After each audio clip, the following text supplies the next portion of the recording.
Isang mayamang lalaki ang nagbigay ng paanyaya sa isang katulong bilang isang malupit na biro. Ngunit nang dumating siya na nakasuot na parang isang reyna, nanahimik ang buong silid sa pagkabigla. Hindi nila alam kung sino siya talaga. Ang malaking bulwagan ng Bautista Estate sa Beverly Hills ay napuno ng masamang tawa nang pumasok si Angela Sterling pababa sa makintab na hagdang marmol, suot ang isang gown na maaring mas mahal pa kaysa kinikita ng maraming bisita sa isang taon. Ngunit ang tawanan ay hindi paghanga. Ito ay panunuya, matalim at sinadya. Tingnan mo kung sino ang nagpakita. Bulong ni Richard Bautista nang mayabang sa mga nakapaligid. Itinaas ang kanyang baso ng Dom Perignon, ang ating kaibig-ibig na katulong. Si Angela Torres ay 35 taong gulang. Hindi niya kailanman inakala na makakapasok siya sa makinang na bulwagan bilang isang imbitadong bisita, kahit pa ang paanyaya ay may malupit na layunin. Sa loob ng 2 taon, tahimik niyang nilinis at pinunas ang bawat sulok ng mansyon, hindi napapansin at hindi naririnig. Habang ang mga mayayaman sa paligid niya ay gumaganap ng kanilang mga sosyal na laro na may mga ngiting walang laman, tinatrato siyang parang bahagi ng dekorasyon. 3 araw bago ang gabi ng gala, ibinigay sa kanya ni Richard ang isang makinang na gintong sobre na may ngiting pamilyar na kilala niya ng husto. Charity gala sa Sabado, sabi niya. Dress code, pinakamataas na antas ng karangyaan. Mayroong kang bagay na bagay dyan sa closet mo, di ba? Ang kanyang mga kaibigan ay tumawa sa likod niya nang sila'y lumayo, iniwan siya sa pasilyo. Halata, ito ay isang bitag, isang pampublikong palabas para ipahiya siya sa harap ng mga elit ng estado. Inanyayahan pa na nga ni Richard ang mga reporter ng Chismis para kunan ng larawan ang tinawag niyang aral para sa lahat. Kinabukasan, habang tahimik na nag-vacuum si Angela sa malapit, lumingon siya kay Helena, asawa ni Richard, at sinabi, magpusta tayo, $100,000 na hindi siya aakyat.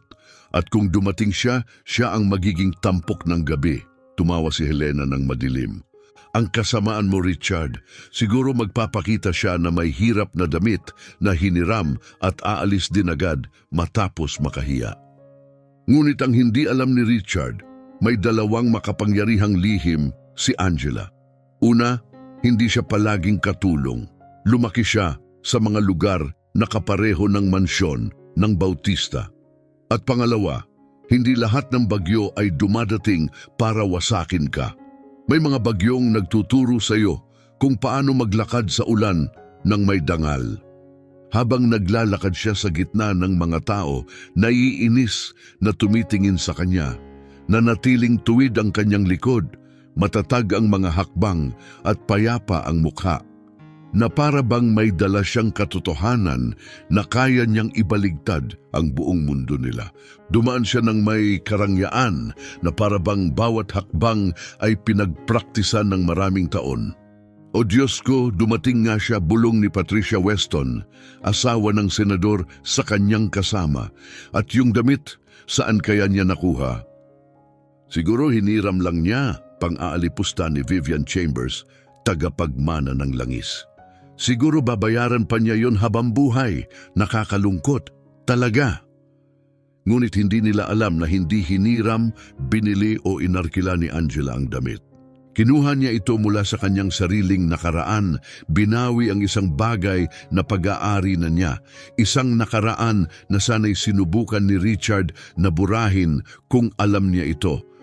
Dumating si Richard na puno ng kumpiyansa kasama ang mga kaibigang sobrang yaman. Para sa kanya, isa lamang itong palabas ng kapangyarihan. Angela, isang kaaya-ayang sorpresa, sabi niya.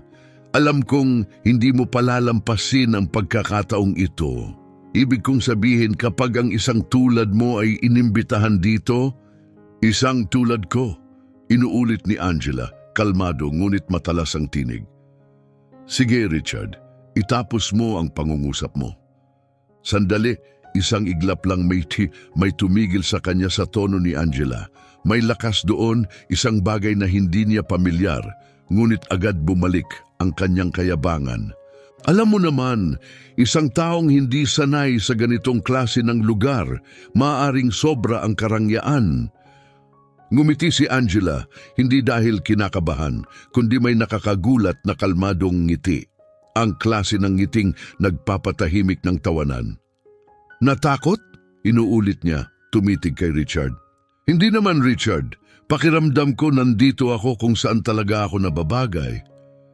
Hindi nagtagal ang katahimikan, ngunit nagbago ang pakiramdam sa silid. Biglang hindi na siya tila kakaiba, tila siya ay makapangyarihan. Lahat ng kilos niya, ang paraan ng paglakad at pagtayo, ay taliwas sa kwentong nilikha ng mga tao tungkol sa kanya. Uminom si Richard at sinubukang kontrolin ang sitwasyon. Sige, mag-enjoy ka. Sigurado akong magiging aral ito para sa iyo. Oh, sabi ni Angela habang pinagmamasdan ang mga tao. Ito ay magiging aral para sa ating lahat. Kung nag-i-enjoy ka sa kwentong puno ng twists tungkol sa dangal at nakatagong lakas, huwag kalimutang mag-subscribe sa channel. Dahil ang hindi alam ng mga tao roon ay may dala si Angela Torres na isang lihim na napakalakas na magbabago ng plano ng gabi mula sa kahihiyan tungo sa isang makasaysayang leksyon tungkol sa pagkiling at paghusga. Mas lalo pang natuwa si Richard. Hindi siya tumakbo na nahihiya tulad ng inaasahan niya. Nakatayo siya roon ng kalmado at ang tahimik na kumpiyansang iyon ay nagsimulang guluhin siya nang hindi niya maipaliwanag.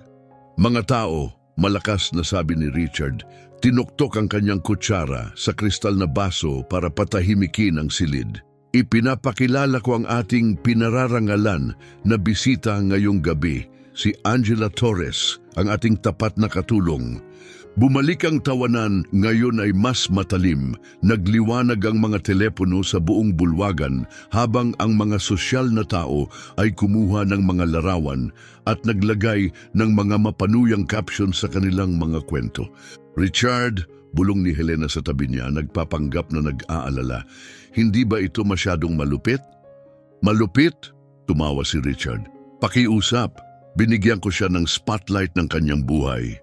Kailan pa ba talaga papayagan ng isang tulad niya na makapasok sa isang lugar na ganito? Iyan ang hindi sinasabi pero nakabitin sa hangin na tanong. Ngunit hindi umatras si Angela.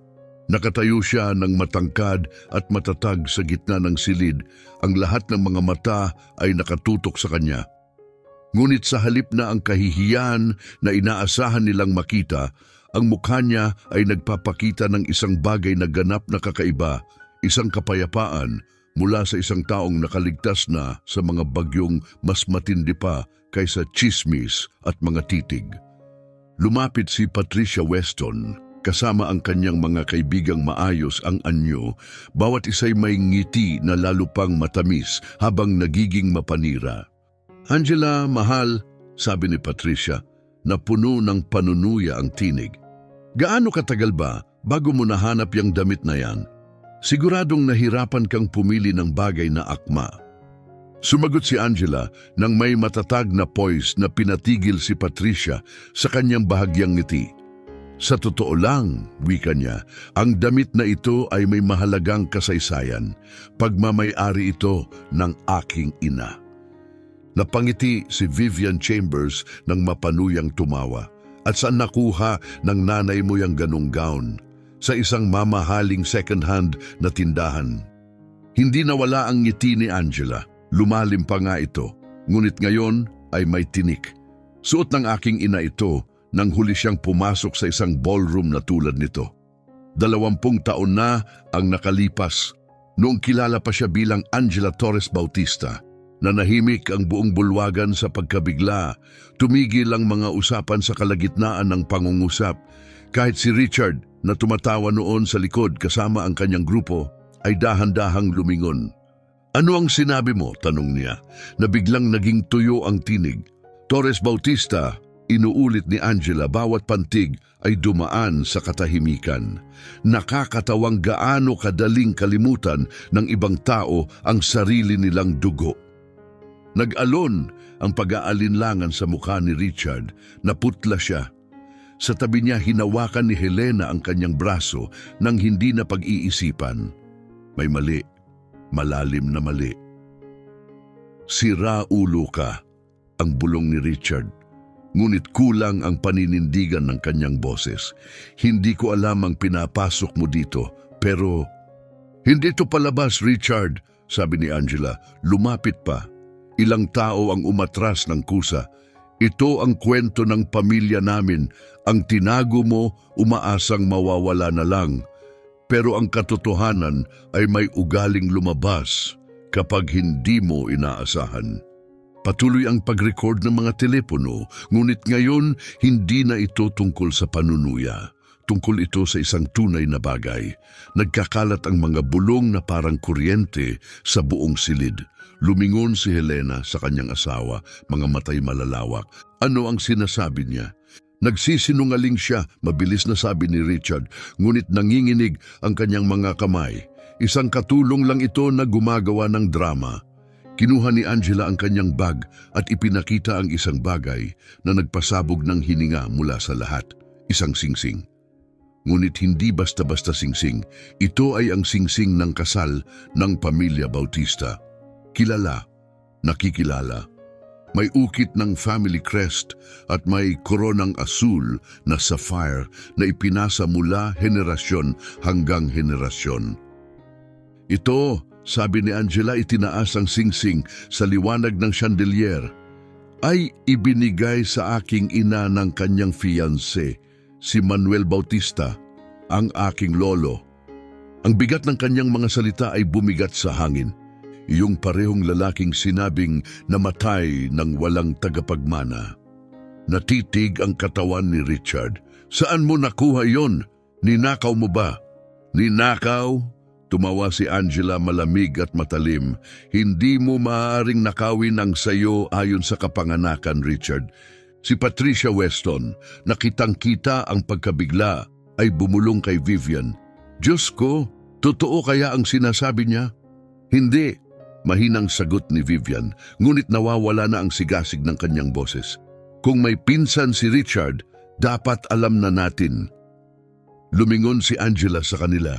Pinsan? Hindi? Sabi niya, tumigil sandali habang nakatingin kay Richard. Hindi ako pinsan niya, kapatid kong kalahati ako.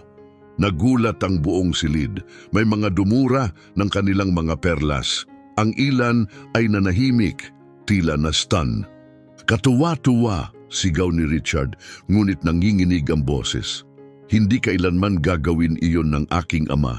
Ang aking ina, matatag na sagot ni Angela, ay si Isabella Torres, ang guro ng piano ng inyong pamilya. Siya at ang iyong ama ay magkasama ng 5 taon. Nang siya ay mabuntis sa akin, nangako siya na susuportahan kami at ginawa niya hanggang sa araw na siya ay namatay. Si Helena ay tila nakasaksi ng isang banggaan na hindi niya mapipigilan. Nakapipi ang kamay sa bibig, mga matay nagliliparan mula sa asawa hanggang sa revelasyon. Ikaw, patuloy ni Angela, itinuturo ng direkta kay Richard, ang nagpasyang burahin kami. Itinigil mo ang mga bayad na inayos ng iyong ama. Ibinenta mo ang aming bahay, yung binili niya para sa amin. Iniwan mo kaming walang-wala. Wala akong obligasyon na, panimula ni Richard, pero pinutol siya ni Angela. Wala kang obligasyon na suportahan ang sarili mong pamilya? Tanong niya, mababa at matalim ang boses. Nakakatawa, hindi ka naman nagdalawang isip na kunin ang buong kayamanan. Kayamanang dapat ay pinaghatian. Ang mga gulat ay naging awkward na paglipat ng mga tao. Lumayo sila kay Richard na parang lumalayo sa isang delikadong kemikal. Lubos na nagbago ang enerhiya ng silid. Patunayan mo, desperadong sabi ni Richard, kahit sino ay pwedeng mag-imbento ng kwento, walang halaga ang singsing na yan. Ang susunod ng ngiti ni Angela ay mabagal, sinadya at mapanganib. Oh Richard, Sa tingin mo ba dumarating ako dito ng walang ebidensya? Itinaas niya ang telepono at bahagyang tumango papunta sa pintuan. Pwede na silang pumasok. At biglang bumukas ang mga pinto.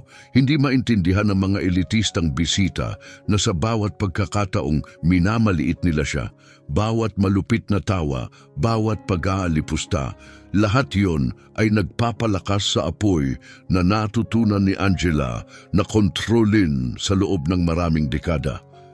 Dahil hindi ito tungkol sa paghihiganti lamang, ito ay tungkol sa pagbawi ng ninakaw na pamana. At ang susunod na mangyayari kapag pumasok ang 3 tao sa bulwagan ay magbabago ng buhay ng lahat sa mansyon ng magpakailanman. Ang unang taong pumasok sa pintuan ay si Gina Diaz, ang pinagkakatiwalaang investigatibong mamamahayag sa buong Beverly Hills. Sumunod si David Chan, isang kilalang abogado na may reputasyon sa pagbuwag ng mga komplikadong kaso ng mana. Ngunit ang ikatlong bisita ang nagpaindak kay Richard Bautista na para bang may tumama sa kanyang tiyan. Dr. Mendoza, napahalik si Helena, nakilala ang matagal ng personal na doktor ng pamilya. Bakit ka nandito? Si Dr. Mendoza na nag-alaga kay Manuel Bautista sa huling mga taon ng kanyang buhay ay dahan-dahang lumakad papunta sa gitna ng bulwagan. Nanginig ng bahagya ang kanyang mga kamay, ngunit malinaw ang kanyang pananalita. 20 taon na ang nakalipas, panimula niya. Napilitang pumirma ako sa isang peking sertipiko ng pagkamatay. Hindi namatay si Manuel Bautista dahil sa natural na sanhi. Pinagpaslang siya, dahan-dahan, gamit ang arsenic sa loob ng ilang buwan. Nagulat at napaiyak ang mga tao sa buong silid. Pakiusap, sabi ni Gina Diaz, itinaas ang kamay. Walang telepono, opisyal itong legal na pag-amin. Lahat ay nare-record. Kitang-kita ang pagkalito ni Richard, ang pawis ay kumikilos sa kanyang noo. Nawalan ka na ba ng bait, Mendoza? Namamatay ang tatay ko dahil sa heart failure. Hindi umatras si Dr. Mendoza. Nalaman ng tatay mo na matagal mo nang ninanakaw ang pera ng kumpanya. Binago niya ang kanyang testamento para isama si Angela at naghanda siyang i-report ka sa mga autoridad. Doon nagsimulang bumagsak ang kanyang kalusugan. Tahimik na nakatayo si Angela, ang emosyon ay unti-unting lumalabas sa kanyang mga mata. Pagkatapos ng 2 dekada, may nagsalita na sa totoo. Lumapit si David Chun at binuksan ang kanyang briefcase. Ito ay isang lab report mula noong nakaraang linggo. Sabi niya, hawak ang isang file. Pinatutunayan nito na ang preserved na sample ng dugo ni Manuel Bautista ay may nakamamatay na antas ng arsenic. Nagkukunwari kayong lahat, sigaw ni Richard na nangangaliskis ang boses. Isa itong bitag, isang sabwatan para sirain ako. Lumapit si Gina Diaz. Ginoo Bautista, may transcript ako ng 5 pag-uusap ninyo ni Dr. Mendoza mula 2003 hanggang 2004. Sa bawat isa, ginamit mo ang pagbabanta na wasakin ang kanyang karera. Muling nagsalita si Angela, ang boses ay dumaan sa buong bulwagan. Richard, hindi mo lang pinatay ang tatay natin. Ninakaw mo ang 20 taon ng aking buhay. Hindi ko pinatay ang sinuman, sigaw niya, nagwawala sa harap ng madla. Nagsisinungaling silang lahat. Kung ganon, ipaliwanag mo ito, sabi ni Angela ng kalmado. Ikinabit niya ang telepono sa sound system ng mansyon. Nagsimulang tumugtog ang recording. Malinaw na narinig ang boses ni Richard. Mendoza, panatilihing tahimik ang tungkol sa kakaibang dugo ng matandang iyon. Isang salita lang at sisiguraduhin kong hindi ka na muling makakapagtrabaho. At yung babae at ang kanyang hindi lehitimong anak, hayaan mo silang mabulok. Katahimikan. Walang salita, walang bulong, kahit ang mga pinakamalapit na alyado ni Richard ay umatras ng tahimik. Tumingin si Helena sa kanyang asawa, ang mukha ay puno ng pagkabigla. Richard, ginawa mo ba talaga ito? 20 taon umiiyak si Angela. Sa wakas ay napunit ang boses dahil sa sakit. 20 taon na kailangang mabuhay na may dugo ng sariling ama sa iyong mga kamay. Huminga siya ng malalim, muling kinabig ang sarili, bumalik ang lakas niya na parang bakal na hinubog sa apoy. Gusto mo bang malaman kung paano ko nahanap lahat ng ito? Hindi ako napunta dito ng basta-basta lang. Sadyang nag-apply ako dito. Ginugol ko ang 2 taon sa tahimik na pangangalap ng lahat ng ebidensya. Bawat piraso ng katotohanan, bawat kasinungalingan, bawat nakatagong lihim. Si Richard na natabunan at naguguluhan ay sinubukan ang huling depensa. Kahit totoo iyon, wala nang halaga. Naitakda na ang manataon na ang nakalipas, walang mababago. Ngumiti ng bahagya si David Chun, alam ang katotohanan. Sa katunayan, Ginoo Bautista, sa mga kasong may patunay ng pagpatay, maaring muling buksan ang mga ari-arian at baguhin ang pagkakahati-hati ng yaman. At hawak namin ang orihinal na testamento ni Manuel Bautista, yung kasama si Angela. Lumapit si Angela. Si Richard ay parang wasak na tao, nakasandal sa pader para sumuporta. Alam mo ba ang tunay kong pagkakamali, Richard? Sabi niya ng mahina. Paniwalaan na magbabago ka. Pakiusap, bulong niya na wala na ang kayabangan. Helena, ang mga bata, masisira ang lahat nito. Hindi, sagot ni Angela nakatitig sa kanya. Sinira mo ang pamilyang ito nung pinili mo ang kasakiman kaysa katarungan. Umupo si Richard sa isang upuan, malapit, nang hihina at tahimik. Ang kanyang pagbabago mula sa isang mayabang na milyonaryo patungo sa isang nahuling kriminal ay naganap sa loob ng wala pang 2 oras. Tumingin si Angela sa kanya ng huli, tapos na siya. Ngunit ito ay simula pa lamang. Hindi pa rin nauunawaan ni Richard na hindi lang niya natuklasan ang katotohanan tungkol sa pagkamatay ng kanilang ama. Natuklasan din niya ang dekada ng korupsyon, pananakot at white-collar crimes na inakala niyang naitaboy na magpakailanman. Ilang taon niyang hinanda ang kaso ng ganito katibay na kapag bumagsak na ang pako ng hukom, wasakin nito ang lahat ng kanyang itinayo. Ang susunod na 2 oras ay magbabago ng eksklusibong gala sa isang live na pagkapahiya na hindi pa naranasan ng mga elite ng California. Ngayon, nakaupo sa sahig nakasandal sa pader, pinanood ni Richard ang buhay na kilala niya na unti-unting nawawala. Ikinabit ni Gina Diaz ang kanyang laptop sa malawak na projector ng mansyon. Isa-isa, mga email, paglilipat ng pera at mga audio file ang lumabas sa malaking screen.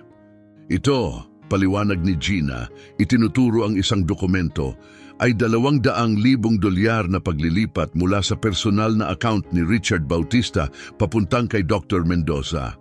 Ginawa ito 3 araw matapos ang pagkamatay ni Manuel Bautista. Sa memo line nakasulat, tahimik ay ginto. Sa kabilang dulo ng silid, nakatayo si Helena na hindi kumikilos, tahimik na pumapatak ang luha sa kanyang mukha, hindi makapaniwala sa 20 taon ng kasinungalingan. At ito, dagdag ni Gina, ay isang pag-uusap sa pagitan ni Richard at ng kanyang accountant. Muling pumailan lang ang boses ni Richard sa mga speaker. Kailangan kong pagandahin ang mga numero. Kung malaman ng iba na ninanakaw ko ang 20 milyon sa loob ng 5 taon, tapos na ako. Isisi mo sa mga uso sa merkado, budget sa pagpapalawak. Ano man ang gusto mong sabihin, minsang sabi ni Richard. Ngunit ngayoy unti-unting bumubukas ang katotohanan. Lumapit si Patricia Weston sa kanyang kaibigan at bumulong na nagulat. Ninakaw niya ang sarili niyang kumpanya. Nakatayo si Angela sa gitna ng silid, kalmado at matatag na parang mata ng bagyo. Sa paligid niya, unti-unting gumuho ang maingat na binuo ni Richard Bautista na mundo, isang revelasyon sa bawat pagkakataon. At pinapanood niya ito. Lumapit si David Chun, may dalang isa pang folder. Ginoo Bautista, Bukod sa investigasyong kriminal, formal ko kayong ipinapaalam na si Miss Torres ay nagsampa ng 50 milyong dolyar na demanda sibil. Kasama dito ang mga kaso ng wrongful death at ninakaw na mana. 50 milyon, mahinang sabi ni Richard tila nalilito. Wala akong ganung halaga. Hindi, mahinahong tugon ni Angela. Ngunit ang kumpanya mo ay nagkakahalaga ng 120 milyong dolyar at kalahati nito ay palaging akin. Nagpatuloy si Gina Diaz sa pagsiwalat ng katotohanan.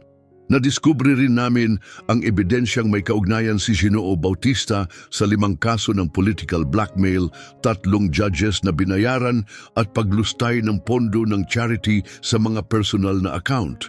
Hindi na lang gulat ang nadarama ng mga tao, nagulat sila ng labis.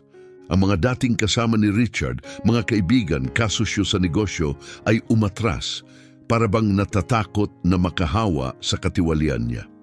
Angela, hinihiling ni Richard ng halos bumulong. Tapos na ito, nakuha mo na ang gusto mo, tigilan mo na.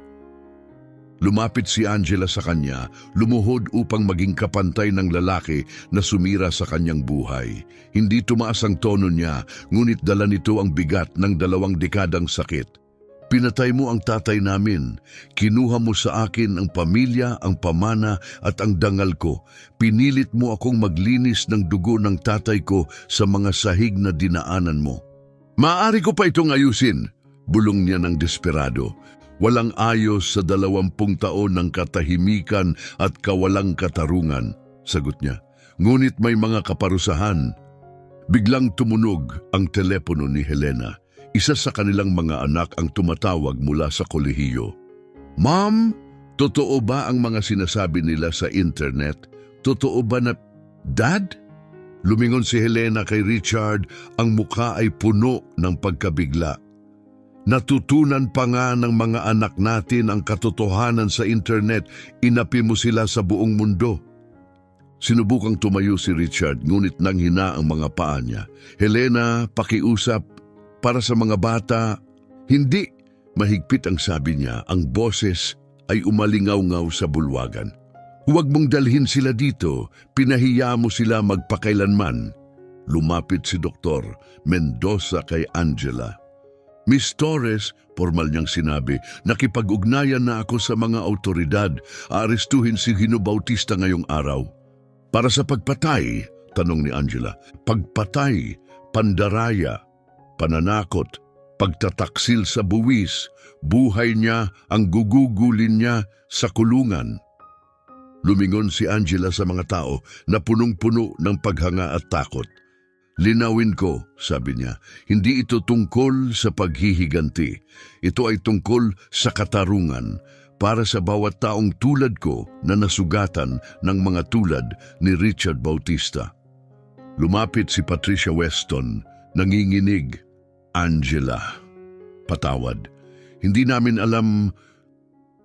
Alam ninyo, tugon ni Angela, pinanood ninyo akong ituring na parang wala akong halaga at kayo'y tumawa, nakisabay kayo.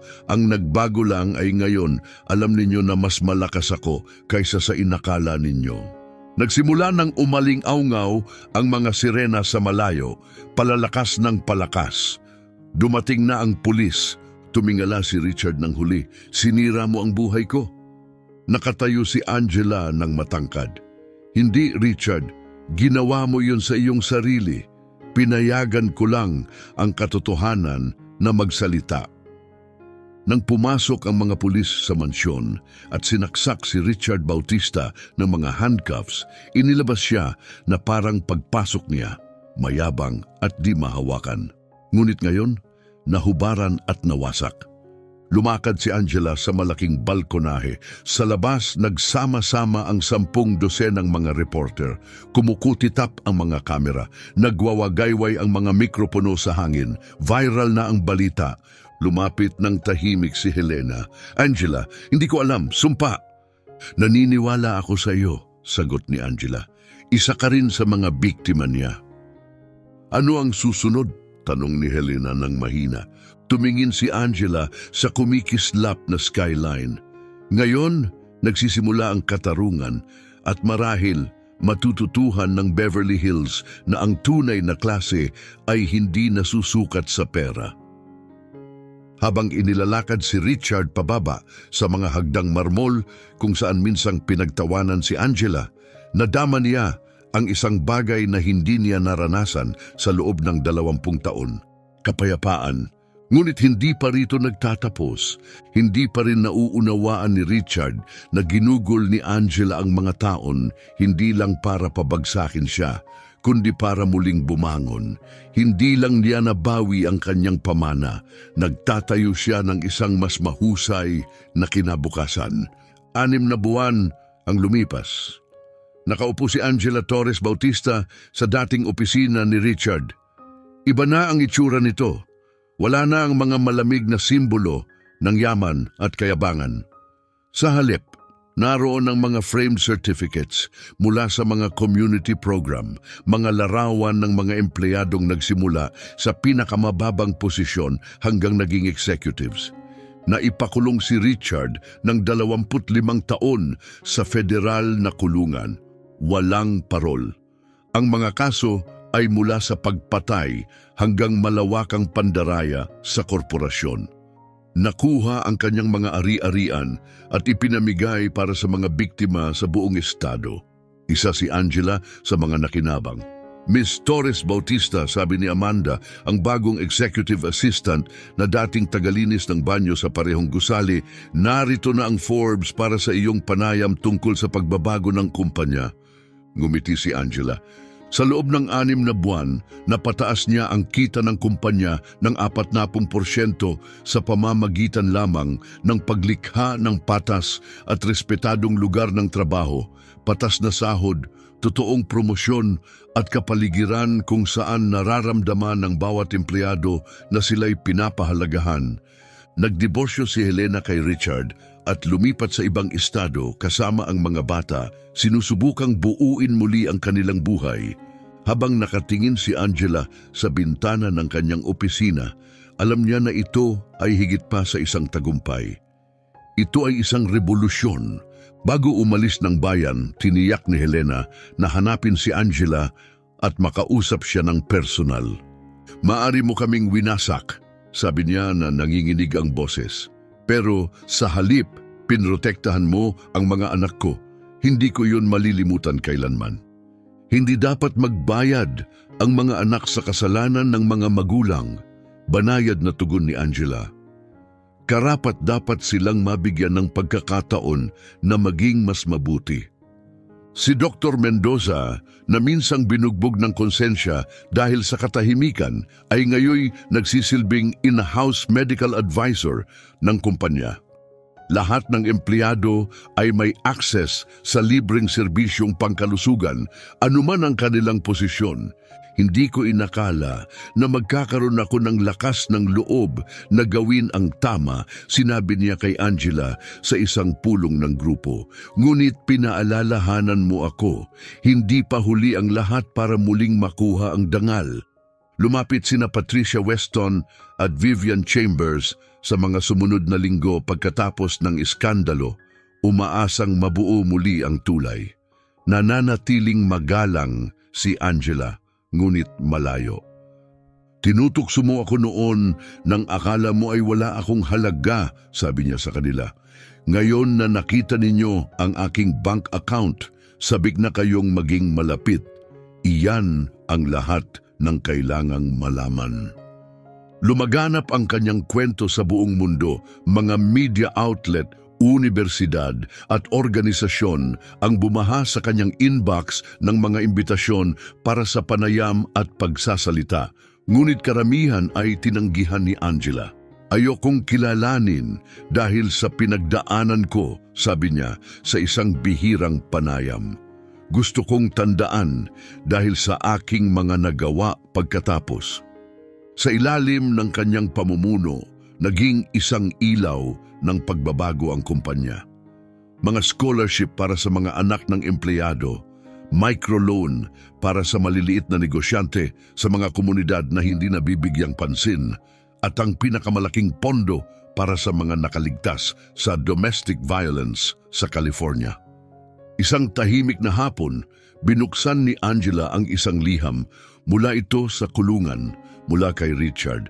Angela, alam kong hindi ko karapat-dapat ang iyong pagpapatawad, pero pinakita mo sa akin kung ano na ako, isang halimaw. Iniisip ko ito araw-araw kung paano ko pinatay ang sariling ama para sa pera. Tinanong ako ng mga bata tungkol sa iyo sa huling pagbisita nila. Gusto nilang makilala ang tiya na nagprotekta sa kanila nang nabigo ang kanilang ama. Pinilas ni Angela ang liham at inilagay ito sa drawer. Hindi siya sumagot. Ang pagpapatawad ay isang napaka-personal na bagay. Ngunit ang katarungan, naganap na ito. Sa panayam niya sa Forbes, tinanong siya ng mamamahayag. Sabi ng ilan, masyadong matindi ang iyong katarungan. Masyadong pinag-isipang paghihiganti ba ito? Malinaw ang sagot ni Angela. Ang paghihiganti ay pagpapasakit sa kanya tulad ng ginawa niya sa akin. Pero ito ay katarungan, pananagutan ng isa at pag-iwas sa iba na maranasan ng ganoong kapalaran. Malinaw ang pagkakaiba. Lumapit ang tagapanayam. Anong payo ang maibibigay mo sa mga nakakaranas ng kawalang katarungan? Tumingin si Angela sa bintana. Sa labas, nagtatawanan at nagsasalo-salo ang mga empleyado sa hardin na itinayo niya. Hindi lang gamit ang pera, kundi gamit ang layunin. Ang pinakamahusay na paghihiganti, mabagal niyang sabi, ay hindi ang wasakin ang mga gumawa ng mali sa iyo. Ito ay ang magtayo ng isang bagay na napakalakas, napakahusay, na ang sakit na kanilang ginawa ay magiging unang kabanata lamang ng kwento ng tibay at tagumpay. Gabi yun nang umuwi si Angela, hindi sa masikip na apartment, kung saan minsan siyang nangarap ng katarungan, kundi sa isang mainit at malugod na tahanan na puno ng bagong pag-asa. Kamakailan lang ay nag-ampon siya ng 2 batang babae, mga ulila na nangangailangan ng parehong pangalawang pagkakataon na minsan ay itinanggi sa kanya ng buhay. Habang tinutulungan niya silang gawin ang kanilang takdang aralin, naisip niya si Manuel Bautista, ang amang hindi niya tunay na nakilala, ngunit ang pamana ay tuluyan niyang naiparangal. Malaki ang kanyang ipinagmamalaki, sapagkat ang kanyang anak na babae ay hindi lang nagbawi ng ninakaw sa kanya, binago niya ang isang imperyo na dati itinayo sa kasakiman tungo sa isang puwersa para sa kabutihan. Ang tunay na tagumpay ni Angela ay hindi ang pagbagsak kay Richard, kundi ang pagpapatunay na ang tunay na kapangyarihan ay hindi nagmumula sa takot o kayamanan. Ang tunay na kapangyarihan ay nakabase sa katarungan, kabaitan at tapang. Sinubukan ni Richard na ipahiya ang isang katulong, ngunit natuklasan ang isang tagapagmana. Ngunit higit sa lahat, natutunan niya ang isang huling malupit na aral. Ang dangal ay hindi nabibili, hindi ito minamana, at hindi ito ninanakaw. Ang dangal ay kinikita sa bawat pagpili natin kapag walang nakakakita. Kung ang kwento ng katotohanan at katarungan na ito ay nakaantig sa iyo, mag-subscribe sa channel para sa iba pang mga kwento na nagpapatunay ng isang simpleng katotohanan. Kapag ipinaglaban mo ang tama, gamit ang estratehiya, pasensya at lakas, hindi lang panalo ang mabuti. Binabago nito ang katapusan. At minsan, ang pinakamapanganib na tao sa silid ay yung taong pinili ng mundo na baliwalain.